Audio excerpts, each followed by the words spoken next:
kingdom is not of this world. When the key is when he I will be a king. I am a king, and I have a kingdom now, and this is my kingdom. But you can't see it. But it is now, and yet it will still come. All right, so it's not one or the other, it's both. All right, and that's going to be key when we look at the visions and dreams that are contained in the prophecy by Daniel. When it talks about the Messiah in those cases, this will be really the clue to understanding what those mean. Okay, so moving on, the next theme, real quick, is the fact that God, and I'm just going to write one word to make it easier instead of writing a sentence. God is the protector of his people. All right, this is really important to understand because when you look at the whole book of Daniel from one perspective, it looks like God is allowing his people to suffer. And God is judging his people, which he is. I mean, that's why Nebuchadnezzar was able to conquer Judah, because God allowed it to happen. But yet we clearly do see that God is a protector of his people. You see that in the fiery furnace. You see it even in the first chapter when they're allowed to refrain from eating from the king's table, and God still protects them. So you're going to see that throughout, and that's important to understand, because in the application of it, that simply applies to us, and that if you're involved in or if you're in a country or a nation like many Christians are, where Christianity is persecuted, it may look like, does God really care? Is God in charge? Is God protecting us? And this book of Daniel is a good one to emphasize that. Okay, the next one is, okay, I'll just say it this way. I'm trying to figure out the easiest way to write down. See, I block it so you can't see what I'm saying. Impotent gods. All right? This is great to see, because impotent gods. Powerless gods. I could have written powerless, useless, false gods, okay?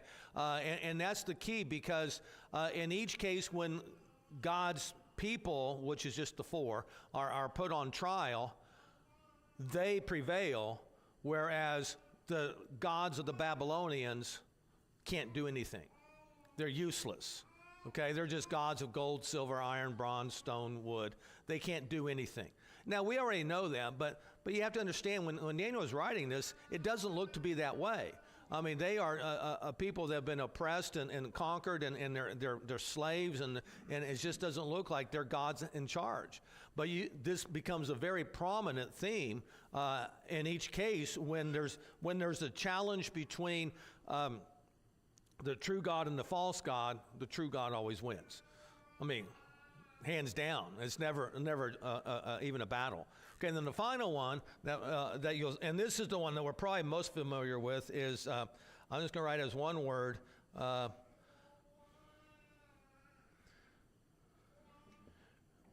Okay, integrity of God's people. It's the integrity of God's people. This is the one you're familiar with, where it emphasizes, will they do what's right even when they will know they'll suffer for it?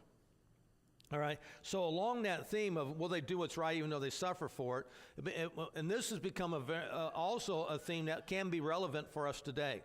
And we'll get that in the first chapter. I'll just wait, because we'll do it in the first chapter when they have to already make a decision. But it will pertain to, okay, how do we, so I'll just say this way because I'm still turning pages here. So it'll be, how do we honor the authorities whom God has established, and yet still honor God when the authorities demand something God does not approve of? Okay, it will be, how can we do that? How can we live the godly life in a pagan world? And also, how can we do the right thing when we're called upon to do the wrong thing? Okay, all right, so you got that? So, ready to start now? Try to get that out of the way real fast. All right, so those are the themes that you're going to see woven throughout. So let's get started. Okay, in the third year, actually I'm going to read it the way he translates it, just give you a little idea, because it's kind of fun to do that way. So his more literal translation, which is still not a wooden translation, it's a readable translation, says this. In the third year of the reign of King Jehoiakim of Judah, King Nebuchadnezzar of Babylon came to Jerusalem and besieged it. The Lord gave into his hand King Jehoiakim of Judah and some of the vessels of the house of God, and he brought them to the land of Shinar, into the house of his God. He brought the vessels into the treasury of his God. Now, did it say in the land of Shinar in your translation? Okay, Babylonia. Okay, it actually is Shinar, and I'll just say that real quick. What's interesting about that? Why Shinar?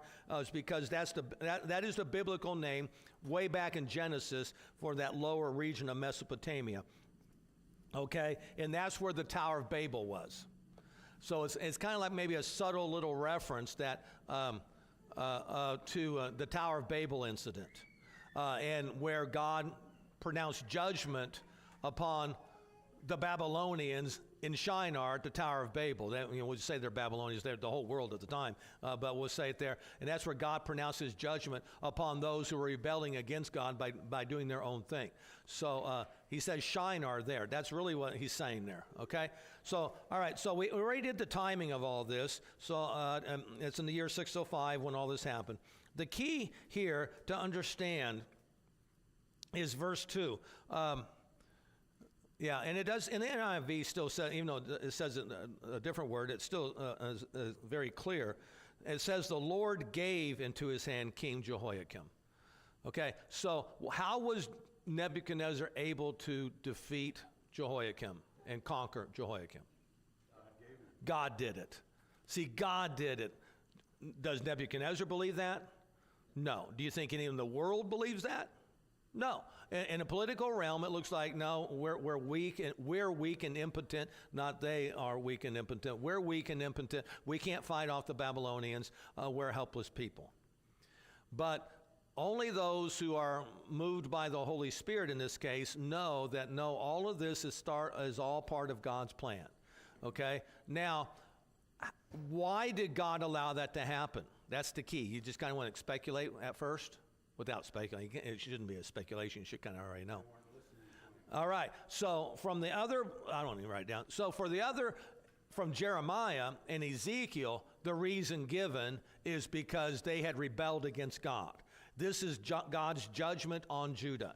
He is condemning them because of their pagan preferences and their just flat out disobedience of God. And he had told them through Moses way back in the first 5 books in Deuteronomy that if you disobey, this is what will happen. I will bring in other nations, and they will conquer you.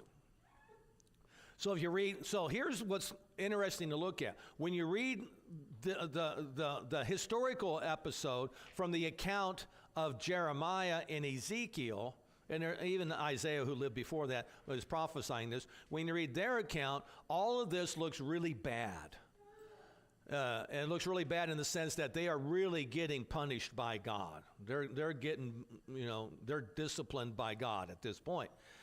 All right, so that's true. There's no doubt about that that's true. Okay, but when we're looking at it, here, I got it. When we're looking at it from Daniel's point of view, he is now, in a way, presenting the gospel side to it. He's saying, yes, they're getting punished by God. We are getting punished by God. But God is doing this because he has a better plan. So even in condemning them, he's actually working a greater plan that will involve salvation, not just for them, but for the entire world. All right, so it's really kind of neat how to look at that, is that in punishing them, he's actually still saving them and eventually going to save the whole world. All right, so so that's kind of conveyed, but the other thing that is conveyed here is that God is the one in charge. So even in the political understanding of things that looks like, no, Babylon, they're just the power to be at this time. But no, God says, I control you. I control you will not acknowledge me, but I control you. And then when Persia comes on later in chapter 6, into 5 in chapter 6, I control Persia too. I control it all. I'm in charge of it all. How important is that for us to understand, particularly when we see political turmoil throughout the world? Ongoing political turmoil. It's like we get fretting and worrying about, okay, who's going to get this, that, who's going to get elected to this, that, okay? What about Russia? What about Israel? What about everything going on? God's still in charge. And he always will be. I mean, it's just hard to see it. And we tend not to look at it because you can't literally see it. It's something you have to believe. God is in charge, and he is governing it for his own purposes, and those purposes are for our benefit. And that's what you're going to see as we go through here.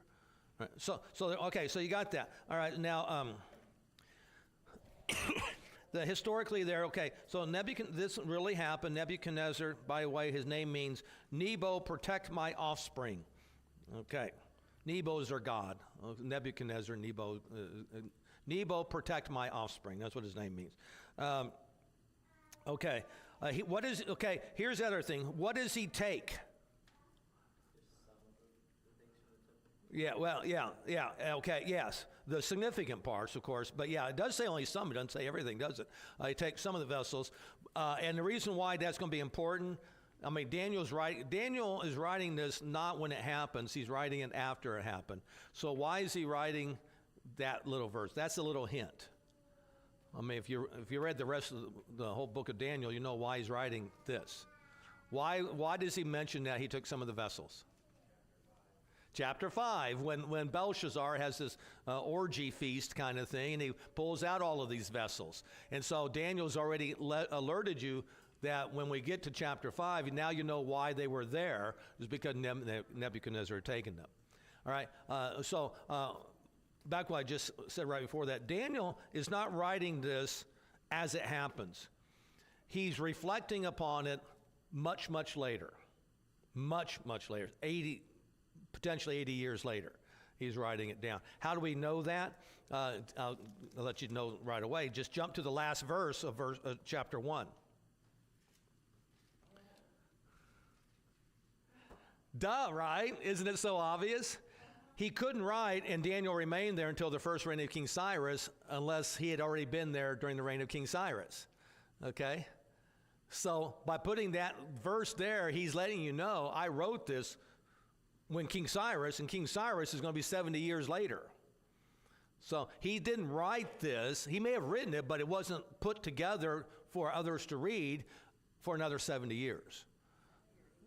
Well, it's probably more. By the time, we don't know exactly when he wrote it, but probably close to 80. 75, won't make the balance, 75, okay? We don't know exactly when he wrote, but that's the idea. He didn't write it until the end. So, and this is just interesting from a literary point of view. If you're writing a historical book, yeah, it's one thing to write it as it's happening. That's more like a diary, okay? But it's better to write it after the whole thing's done. And if you had your diary, then you can compile it and put it together, and you can see now how God has worked things and how he has been in charge of things and organized and arranged things in certain ways so that his purposes are fulfilled. And you can explain that much better if you write it after it's done, looking back at it, as opposed to while it's happening. Okay, that's just a kind of a literary thing of looking at it. All right, so we'll move on now. All right, so that's just the kind of the opening to this to the book. All right, so now we get to starting at verse 3, and well, I'm sure they all are later. Now the New Testament books won't be, because Paul's writing a letter, okay? But the Gospels will be, yeah. But yeah, you're right, the historical books all would be afterwards. Obviously, they're not writing a diary. But I just thought this was interesting to point that out. That it was Daniel obviously wrote this much, much later. He could have written it and just added chapters to it. And by the way, I think that will also be important it makes the book make sense, because when we get later into the book of Daniel after chapter 6, when he gets to these visions, he's just kind of jumping around in time frame. He'll get to King Cyrus in chapter 6, but then in chapter 7 he'll go back to Belshazzar. So he'll go back another 20 years. And so that way he can arrange it however he wanted to arrange it. Right. Okay, so starting at verse 3. Okay, here we go. I'll read it all the way through verse 7. The king told Ashpenaz, the chief of his eunuchs, to bring from those sons of Israel who were from the royal family or from the nobility, young men who had no blemish, were good-looking, having insight into all kinds of wisdom, possessing knowledge, understanding learning, and who had ability for service in the king's palace, to teach them the literature and language of the Chaldeans. The king assigned them daily rations from the royal delicacies and the wine that he drank, and that they should be trained for 3 years. At the end of their time of training, they were to serve the king. Among them from the Judeans were Daniel, Hananiah, Mishael, and Azariah. The chief of the eunuchs gave them new names. He gave to Daniel the name Belteshazzar, to Hananiah Shadrach, to Mishael Meshach, and to Azariah Abednego. Okay, that's how we say it. It's actually Abednego. It's 2 words, but we just put it together as one. It's Abed means servant, and Nego is their god, servant of Nebo. But that's really what Abednego means. It means servant of Nego. All right. So here we go. And we mentioned this last time. When Babylon conquered areas, Nebuchadnezzar, he's not just a powerful king in the sense that he's all brawn and no brain. He knows what he's doing. And so he has people in his, entourage. He sends them, he says, okay, look among the nobility here and the royalty, and maybe even also among their religious priests and all that. Find the ones who are good and smart. I mean, good means smart, that we can incorporate into our kingdom. Find those young men, but only young men. Okay, and by the way, nowhere says this, but all that I've read about this, pretty much everyone I've read has said the same thing, that they're probably around 14 or 15 years old. Okay, all right, and the idea behind that is that they're not such that they know everything, but they are smart enough that they know things, but they're also such that they display the aptitude for learning. Right? You understand what that means, right? They show that they can learn. And I don't know how Ashpenaz, what his tests were to find this out, but that was his idea. He's supposed to find out who these young men are and that we can use. Okay, we have the list of the qualifications that are mentioned here, and the list is quite extensive. Okay, so he says that they had to have no blemish, were good-looking, having insight into all kinds of wisdom, possessing knowledge, understanding learning, and who had ability for service in the king's palace to teach them the literature and language of the Chaldeans. All right, so here we go. We go through various aspects here, and these are important to look at. Although the first one, people may tend to highlight, but it's not even an important issue, it's just there. When it says that they were good-looking, okay, it's not a homosexual thing. Don't think about that. I mean, because sometimes that might be thought of as that was going on. Nothing to do with that. It says they were probably made eunuchs. They were probably castrated and made into eunuchs. That's usually what happened in the royal palace through everywhere. Okay. In fact, it even says Ashpenaz is the king, responsible for the eunuchs. Okay. Why did that happen? It makes sense. Yeah. Right. They won't mess with the king's harem, for one thing, but they won't be interested in it. Okay, they will be totally focused on this job. Okay, their sexual drive is gone. Okay, and that was the idea behind it, to remove their sex drive so that they can be focused on this job. So I looked it up and it was I don't know where it was. Online, it talked about no blemish and good looking is pure reference to that they had not been subject to deformative diseases. Okay, well, that might be the blemish. The good looking, here he says that it could be totally with the blemish idea. But good looking, he says, this word is used elsewhere only of women. Okay, that term is used only of women. So it could be a subtle way of emphasizing that they were made into women. They were emasculated, or they were made eunuchs. Okay. Now, what I thought was fascinating about this is a while back, I just heard a guy on the radio talking, and he was, emphasizing this, and he says, you may think that's just really awful. He says, but if you actually, and he's in New York City, he says, we got eunuchs all around us here. They're self-imposed eunuchs. They refuse to have kids. They may even be married, but they refuse to have kids because they want to devote their entire work or their entire time and energy to work. Okay? That's a eunuch. They have no interest in a family. They only want to work and make it in this world. All right? So that kind of is true. How often is that now the case? That people, instead of interested in raising a family, they just want to make money for themselves or make position and power for themselves. So they'll work 60, 70 hours a week and devote everything to that and nothing for family. So it's kind of interesting. And they also pointed this out, and this is not going to be a point in the book at all. I just wanted to say this. I never heard this, but it really makes sense. Go way back to Joseph and Potiphar's wife. This is probably why Potiphar's wife was so interested in Joseph, because her husband was a eunuch. Because he was they could be married. It's okay for them to be married, but it's possible because he was the chief of the bodyguard. So he was around Pharaoh, so he was probably a eunuch. So she's frustrated because he's not doing anything for her. So here's this 17-year-old kid, and he can do anything. So that's a possibility why Potiphar's wife was so interested in Joseph. And also why, in that case, see, Joseph should have been killed, right? If he truly had committed that crime, he should have been killed.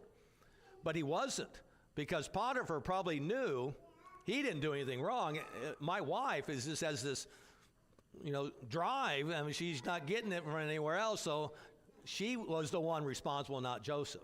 All right. So that's a little bit too blunt, but that's all. We're done with that. So the point is not that. That's not really the point, but it is saying that. So we'll move on from there. It never comes up again in the whole thing. All right. So. But what else? It says, okay, they're from the sons of Israel, which means they were the select people. Let's see. The threefold, he says, the threefold description here of their intellectual abilities really emphasizes their fitness to be able, in time, to work in the Babylonian court and to do those political things that, advisors and ambassadors or whatever do. They're going to have to be able to do those things, whatever those things would be. And we may think, well, that's kind of young for them to do that. The age expectancy is not that great, remember, in those days. I remember reading this, and I mentioned a long, long time ago, reading a book on John Quincy Adams, our own John Quincy Adams. He was an ambassador, he was the translator for the American ambassador to Russia, and John Quincy Adams, I think, was only 12 or 14 years old. Because he could speak French fluently. Because he went to school 7 days a week, 12 hours a day, okay? And when he was in Europe, when his dad was there, and he was in Europe, and so he went to school like literally, I think 7 days a week, 12 hours a day or something like that. And so he was fluent in French, and so the American ambassador couldn't speak French, and they couldn't speak Russian, but the international language at that time was not English, but it was French. So they took John Quincy Adams along, 14-year-old, and he was the translator, okay? But he was very distinguished and knew what to do. So now today it'd be totally unheard of, and that's kind of unheard of in that day, but it's not really unheard of early 20-year-olds. Like some of the prime ministers in England were like 22 or something like that, and very notable for their abilities. All right, so these guys are young guys. We're going to say they're 15 years old. So would they have been part of the nobles and the Yes. Yes. So actually, if you want to dramatize this, here they are, 14, 15 years old, living in Jerusalem. Now, Jerusalem's threatened right now, but they're living in Jerusalem. They are getting the finest of things in life in Jerusalem because they are nobility or even royalty themselves. Maybe not in direct line of the king, but like nephews or whatever, okay? And there they are. And then here comes Nebuchadnezzar. Imagine you're 14 years old, and here they come, these brutal people who've done horrible things. And they come, they capture Jerusalem, and they take you away. Now you're taken all the way over to another area that you don't know anything about, and it's just you guys. Now, it only mentions 4, but more than 4 were taken. It says of them, so some of them, so there's more, but these 4 distinguish themselves. So you're taken captive. And now they emasculate you, and now they're not going to be nice to you otherwise, though, but you just have no idea what's going to go on. And here you are. You're with a whole bunch of other conquered people who are now placed into this royal palace and in this studies program here, and you're all there, and you better do your job, because if not, you're probably in trouble.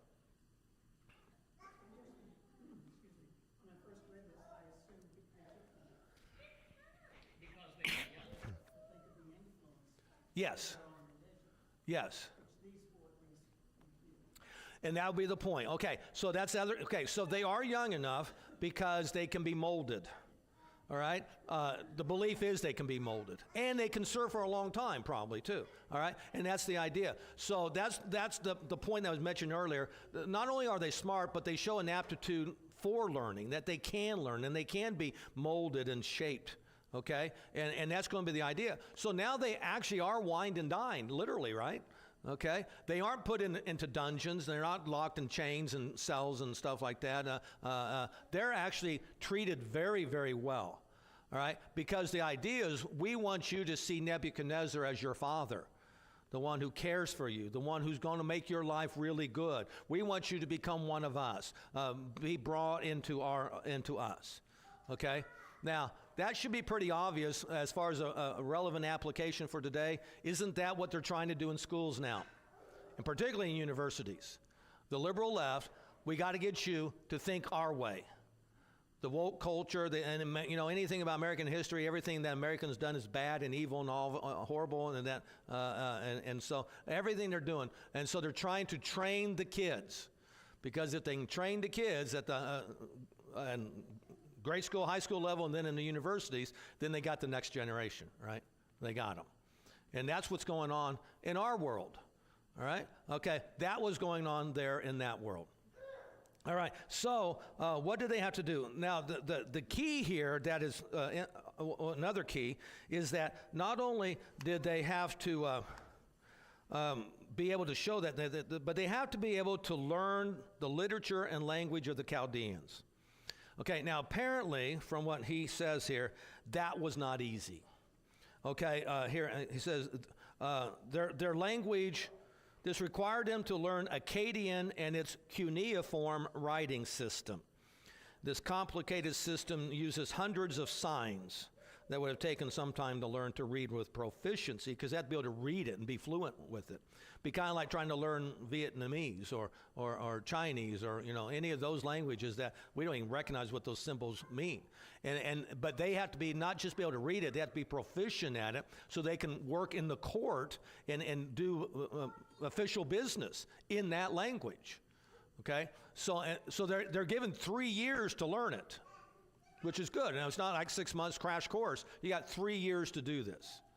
Okay, so they're going through this training for 3 years. I don't have any idea how intense that would be, but it would be something that, again, they have to be able to show an aptitude for learning. And not just learning, but learning a different language, which some people have an aptitude for learning but can't learn a different language. Okay, I mean, that's kind of unique features in your brain to be able to do that. Okay, so that's what they're doing at this point. Okay, let's see. All right, so then they get new names. And now, actually, I didn't even catch it the first time through it, several times through it. Who gives them the new names? Yeah, the chief. I thought it was Nebuchadnezzar, but it was Ashpenaz who did that. Because Nebuchadnezzar would say, Daniel, whom I call, who I'm named Belteshazzar. No, he didn't name him. Ashpenaz did. So Ashpenaz whoever this guy is, he's actually a decent guy. Sadly, won't be in heaven, but he's actually a decent guy because he doesn't treat them brutally, cruelly, or inhumanely, or anything like that. He's actually very kind to Daniel, Hananiah, Azariah, and Mishael. But he has to do his job as the servant of Nebuchadnezzar. So he gives them new names. What's the purpose of giving them new names? Now you're one of us. You're not a Jew, you're a Babylonian. Okay? You have a Babylonian name. This is the name that you will be using all the time in the court. Okay? And that makes sense. Totally makes sense. Now, what's fascinating as you read through the book of Daniel, whenever Daniel is writing just from like for himself, he will never use their Babylonian names. But if he's writing about official stuff, he has to use their Babylonian names. Okay, that's not.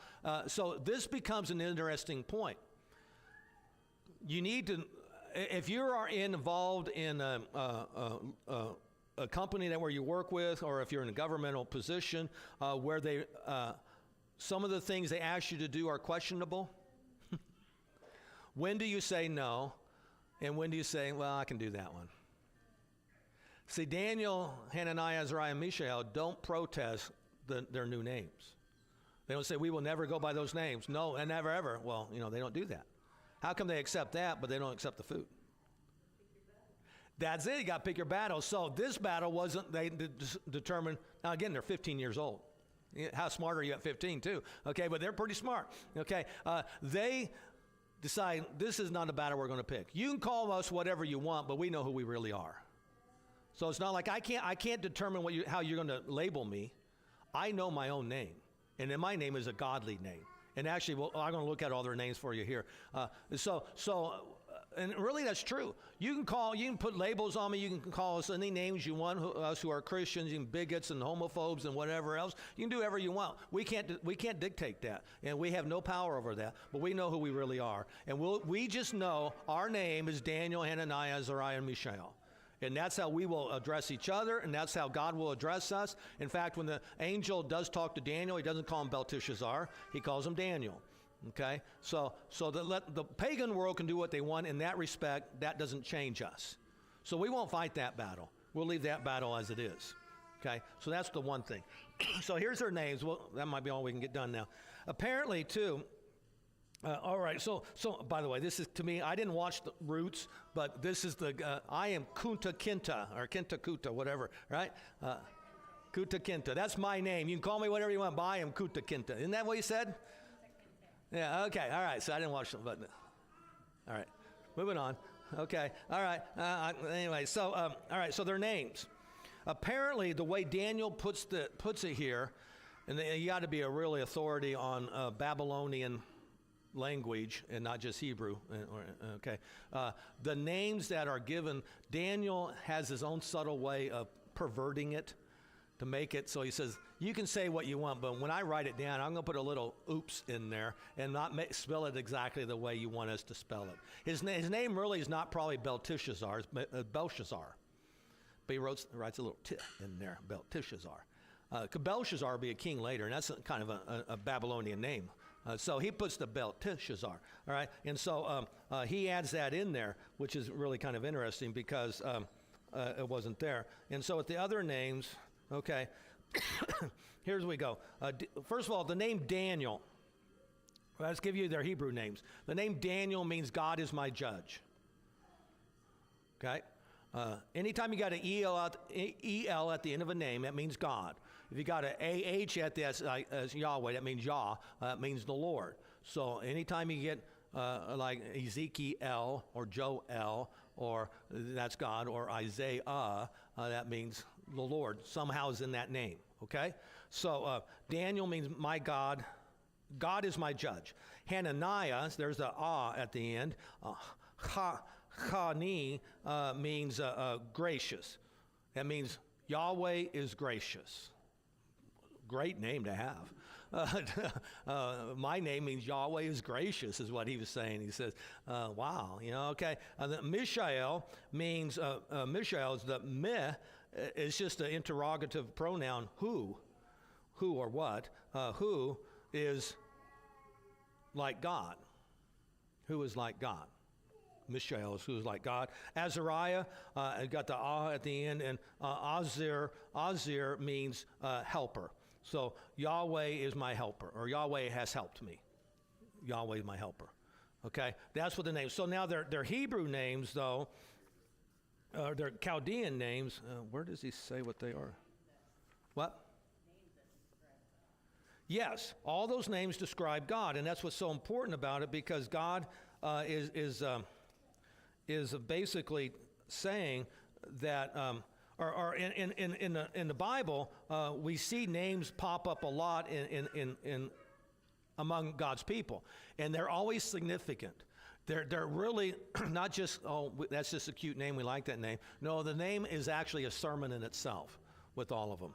Okay, and when you look at when God has names for Abraham, Isaac, and Jacob, they're all something significant. All right, so for some reason I can't find where he says their Hebrew names here. Oh, no, there it is. I decided not to look at it. Okay, Shadrach means the command of Aku.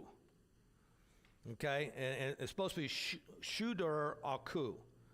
So they kind of flipped it around, so it's Shadrach instead of Aku. So he kind of put a little twist on the name. I know this, you don't worry about how this is working, but Meshach is kind of a play on Mishael. Mishael is who is like God. So Mishael or Meshach is who is like Aku. Okay, so they just take God, the Lord, and replace that and put the Babylonian name Aku. There are several gods in Babylon, okay? So Aku is one of the gods. So that's Meshach. And then Abednego, I already told you. Abednego means servant of Nebo, okay? There's a twist on how that name was actually, should have been written in Chaldean or Aramaic, I guess. No, the Babylonian equivalent should have been Arad Nabu or Ardi Nabu instead of Abed Nebo. Nego. Okay. So, all right, that's it. All right. So we might as well. I think we'll just quit right there. Okay. Well, except for what it does. Okay, we'll have to pick it up there with what's going on with their service. But just remember that they at this point now in their life, their life. Okay, they kind of settled into the court, and now they're being treated well, very, very well. Not treated like conquered peoples normally get treated. And they're being wined and dined, and they're being basically courted into becoming Babylonians. So now the question will be is, will they do it? Or not just will they do it, how far will they go in doing it? Because they will do something. And so one thing, real quick, because I'll probably forget to say it next time, is as you look at that then, is that what you're seeing is that they are going to be skilled in statesmanship. That's what they're going to be skilled in doing. They're going to be running government at their level for 70 plus years. Now, he'll be kind of removed from office at times, it looks like, but he will be responsible for doing that. So I have to realize this. Throughout all of those years in a Babylonian culture, he will still be a godly person governing. How's that possible? Right? And yet he did it. No one killed him. They tried to, and that was for different reasons. That wasn't even the king tried to. So that's the challenge. Can you be a godly person in a position of leadership in a wicked world and still be godly? Well, obviously you can. It happened for four guys. Okay? So the challenge is, we don't know how he did it, but the challenge is how can you do it? Okay? All right, so that's it for now. Yeah. Who? Yeah, Daniel, Hananiah, Azariah, and Mishael. And it doesn't literally say that. So it's not, don't really know. But one of the other commentators I was reading, was actually the other view, but he quoted a passage from Isaiah where it says that when they get conquered, eunuchs will have children. And so the eunuchs in the palace, which means they'll have spiritual children. Okay? Now, spiritual children. So there's a passage prophesying about this, and it says, but they will be eunuchs, but will have spiritual children. It's saying, see, by the way, who's the other eunuch that you know of in the New Testament? The Ethiopian that Philip evangelized, the Ethiopian eunuch, right? Because why was he a eunuch? Because he's in the palace, and he's the treasurer for Candace, the queen of the Ethiopians. Okay, so that was that. So you got that. That was kind of a, yeah.